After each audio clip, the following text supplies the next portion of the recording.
கிரீப்பியா இருந்தது சார் அந்த clean shaven லுக்ல. சொல்லவே பேக்ரவுண்ட் மியூசிக்கே வேணாம், நின்னாலே 10 பேரை போட்டு தள்ளுறவான்ற மாதிரி இருந்தது. அந்த ஹேர் ஸ்டைல், அந்த லுக்கு, அதெல்லாம் வந்து வேற லெவல்ல. பேசிக் ஐடியா என்னன்னா வந்து நம்ம கொரியன் ஃபில்ம் ஒன்று ஓல்ட் பாய் தானே பிடிச்சி வச்சு அவனை ரொம்ப நாள் கழிச்சு திரும்ப அமிச்சு அவனை வந்து வேணுட்டே வந்து அவனை பழி வாங்குறதுங்கிற மாதிரி ஒரு விஷயம் இருக்கும்ல. அந்த மாதிரியான ஒரு மோட் ஆஃப் ரிவெஞ்ச் தான் இந்த படமும். I just wanted him to be very brutal. ஒரு பாயிண்ட்டுக்கு அப்புறமா அவனுடைய கோல் அவனுக்கு வந்து தடைப்படுற மாதிரி இருந்துச்சு அப்படின்னா he'll go to any limit to break that. அதுல வந்து நான் ரொம்ப தெளிவா இருந்தேன். அது வந்து இந்த கேரக்டர் என்ன வேணா, ஸோ அன்பிரடிக்டபிளா இருக்கணும். அந்த கேரக்டர் என்ன வேணா பண்ணுவோம். அதனாலதான் கடைசியில வந்து அந்த பைப் எடுத்துட்டு வரும்போது அப்பாவுக்கு அவ்வளவு பயம் இருக்கும்.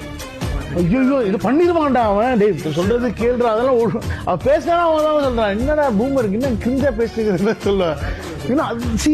அதான் அவன் மோடு, இந்த லிமிட்டுக்கு வேணாலும் அவன் போவான் அப்படிங்கிற ஒரு லிமிட் இருந்துச்சு. அது வந்து